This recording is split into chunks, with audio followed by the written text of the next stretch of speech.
సరే సరే, నువ్వు ప్యానిక్ అవ్వకు. రా కూర్చో,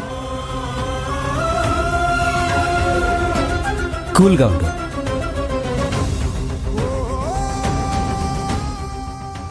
ఇప్పుడు లక్ష్మికి ఎదురు చెప్తే తను మళ్ళీ ప్యానిక్ అవుతుంది.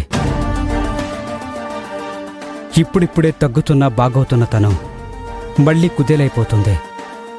నెమ్మదిగా తనకి అర్థమయ్యేలా చెప్పాలి. అయితే అభిని నువ్వేం టెన్షన్ పడకు, ఏదో ఒకటి చేద్దాంలే. అనుకున్నవన్నీ వెంటనే జరిగిపోవు కదా, కూల్గా ఉండు. నేను కూల్గా ఉండాలంటే అభి నాకు వదినగా రావాల్సిందే. నువ్వేం చేసైనా అభిని తీసుకురా చాలు. నాకు మాట ఇవ్వన్నయ్యా.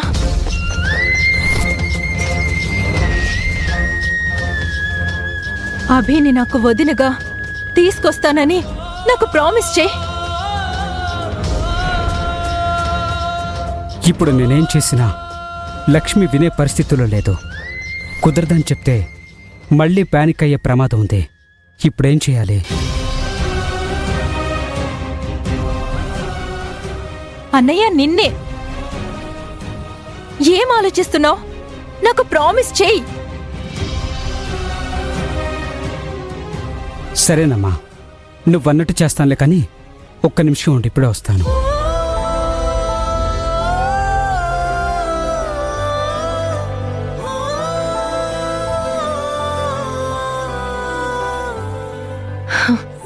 నాకు తెలుసు అన్నయ్య, ఏదో మాట వరుసకే నాకు నచ్చజెప్పాలని చూస్తున్నావు. అంతేగాని అభి కోసం నువ్వేం చెయ్యో. నేనే చొరవ తీసుకుని ముందడుగు వెయ్యాలి. ఇప్పుడు నేనేం చేయాలి?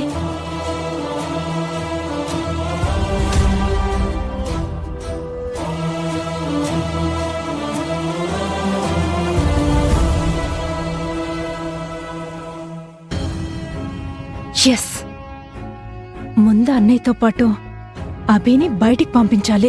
అప్పుడు రాహుల్ గారితో మాట్లాడి అసలు తన అభిప్రాయం ఏంటో, వాళ్ల మధ్య ఎంత ప్రేముందో తెలుసుకోవాలి.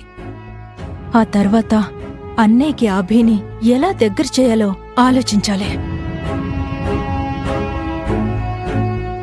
అభి, నువ్వు ఉదయం నుంచి ఏం తినలేదు కదా? చూడు ఎంత వీక్ అయిపోయావో. గౌతమ్ అన్నయ్యతో బయటికెళ్ళి ఏదైనా తినేసిరా. రాహుల్ గారి దగ్గర నేనుంటానులే. లేదు లక్ష్మి, నాకు ఆకలిగా లేదు. ఇప్పుడు నాకేం తినాలని లేదు.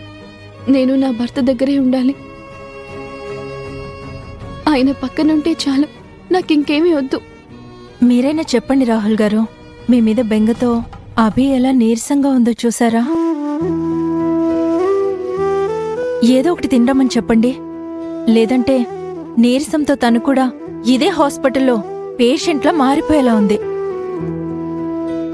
వెళ్ళబి, లక్ష్మి గారు చెప్తుంది నీకోసమే కదా, వెళ్ళి తినరా. వద్దు రాహుల్ బాబు, నాకు ఆకలిగా లేదు. అలా అంటే ఎలా అభి? రాత్రంతా నాతో పాటు కూర్చొని పనిచేశావు. ఓ పక్క నీకు నిద్ర కూడా లేదు. ఉదయం నుండి అంతా గందరగోళంగా జరిగిపోయింది. ఇవన్నీ తట్టుకోవాలంటే కాస్త బలం కావాలి కదా. ఇప్పుడైనా వెళ్ళి కొంచెం తిను. అభి, నువ్వింకేం మాట్లాడుకో. నేను చెప్తుంది నీకోసమే కదా. నా మాట విను. అన్నయ్య, అభిని తీసుకెళ్ళి ఏదో ఒకటి తినిపించు. లక్ష్మి ఏదో చేయబోతోంది. నాతో పాటు అభిని బయటికి పంపించి రాహుల్ గారితో ఏదో మాట్లాడబోతోంది. నాకేదో డౌట్ కొడుతుంది.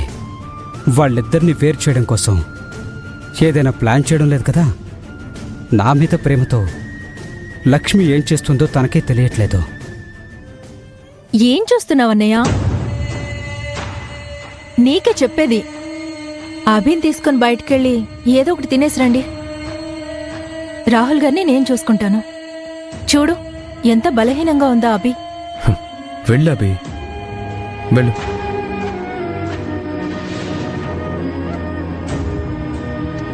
సరే రాహుల్ బాబు.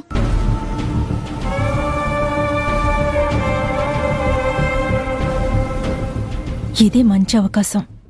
ఇప్పుడు రాహుల్ గారి మనసులో ఏముందో, అభి మీద తన అభిప్రాయం ఏంటో పూర్తిగా తెలుసుకోవాలి.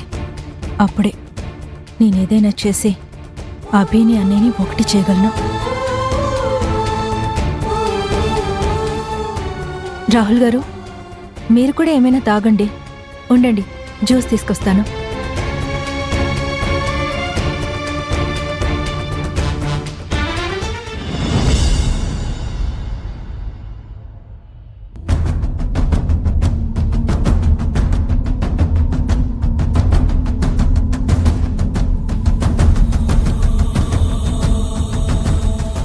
అభి గారు, మీరేం తింటారు?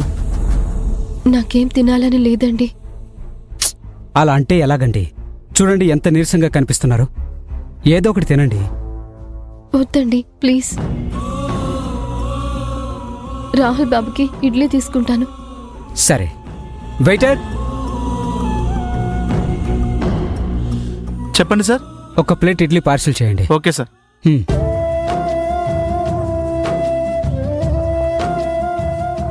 రాహుల్ గారు, జ్యూస్ తీసుకోండి. అయ్యో, మీకెందుకండి శ్రమ? శ్రమేం లేదులేండి, మీరు తాగండి. తాగండి.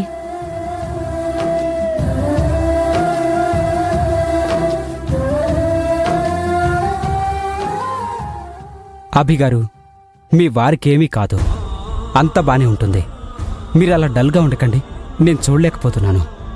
ఆయనకలా జరగటానికి కారణం నేనే, గౌతమ్ గారు. నన్ను కాపాడ్డానికొచ్చి ఆయన అలా గాయపడ్డారు. మీకిలా జరగడానికి కారణం అభియే అని చాలా బాధపడుతుంది. అది నిజమేనా రాహుల్ గారు? అభి మంచితనం ఎక్కువైన పిచ్చిది. తన వల్ల ఎవరికైనా మంచి జరిగితే పట్టించుకోదు.